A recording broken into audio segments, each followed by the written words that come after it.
नमस्कार दोस्तों, मैं आशा करता हूँ आप लोग अच्छे होंगे, स्वस्थ होंगे। Welcome back to my YouTube channel. मेरा नाम अंचल कुमार है। आज का टॉपिक है BSc in radiotherapy technology, right. मैं आगे बढ़ूँ इसके पहले आप लोगों से हाथ जोड़ के रिक्वेस्ट करता हूँ कि मेरे चैनल को सब्सक्राइब करें, प्रेस द बेल आइकन, इस वीडियो को लाइक करें और इस वीडियो को ज़्यादा से ज़्यादा शेयर करें अपने परिवारजनों के साथ, अपनी दोस्तों के साथ, अपने क्लासमेट्स के साथ, ताकि मुझे मोटिवेशन मिल सके और मैं से बहुत सारे टॉपिक्स को कवर कर सकूँ, राइट। खैर, अपने टॉपिक पे आते हैं।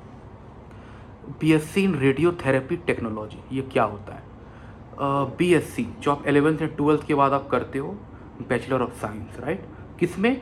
रेडियोथेरेपी टेक्नोलॉजी में। तो ये क्या होता है? ये 3 से 4 साल की अंडर ग्रेजुएट प्रोग्राम है, जहाँ पे आप ये पैरामेडिकल कोर्स है, राइट। यहाँ पे आप बच्चों को सीखने को मिलता है और आगे जाके आप काम भी करोगे। आप डॉक्टर को असिस्ट करोगे, मदद करोगे, या उनके साथ आप डायग्नोसिस एंड ट्रीटमेंट में रहोगे। किसके लिए? कैंसर पेशेंट्स के लिए।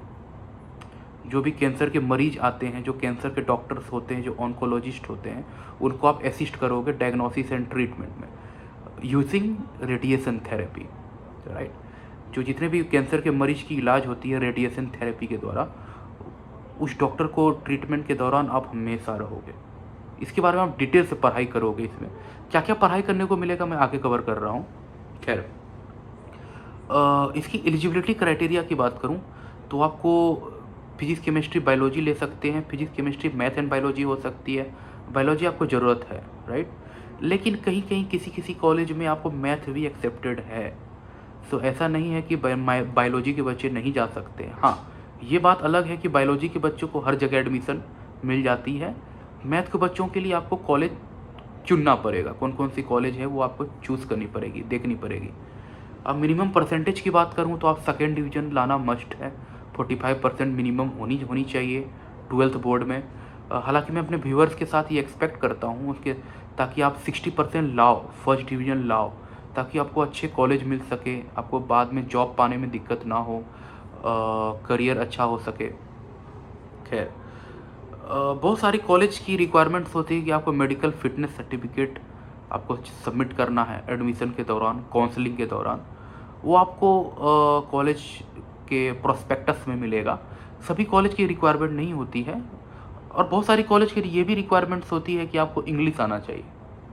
मस्ट नहीं है, ज़रूरी नहीं है, किसी किसी कॉलेज की रिक्वायरमेंट्स है, राइट। खैर, अपने टॉपिक पे आते हैं। तो ये जिसका जो कोर्स होता है वहाँ पे आपको बेसिक साइंस तो होती है, कुछ मेडिकल सब्जेक्ट्स भी होती हैं, और आपको रेडिएशन थेरेपी टेक्नोलॉजी के बारे में पढ़ाया जाता है।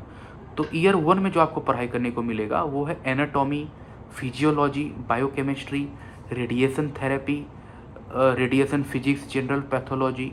ईयर 2 में जो आपको पढ़ाई करने को मिलेगा वो है radiation therapy techniques, radiation oncology, radiological physics, imaging in radiotherapy, computer basics.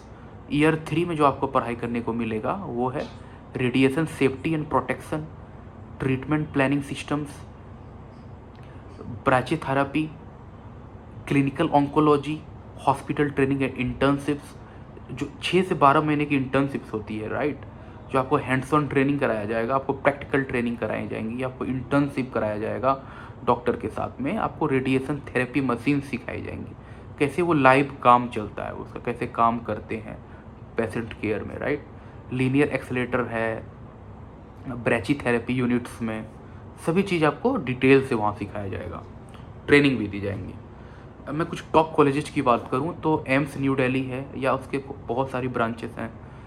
Puducherry के JIPMER है, मुंबई की टाटा मेमोरियल सेंटर है, चंडीगढ़ की PGIMER है, कोयम्बटूर की अमृथा विश्वा विद्यापीठम है, मणिपाल एकेडमी भी है, लखनऊ की SGPGIMS है, वेल्लोर की CMC है, बेंगलोर की Kidwai memorial institute of oncology है, दिल्ली की Rajiv Gandhi cancer institute and research centre भी है।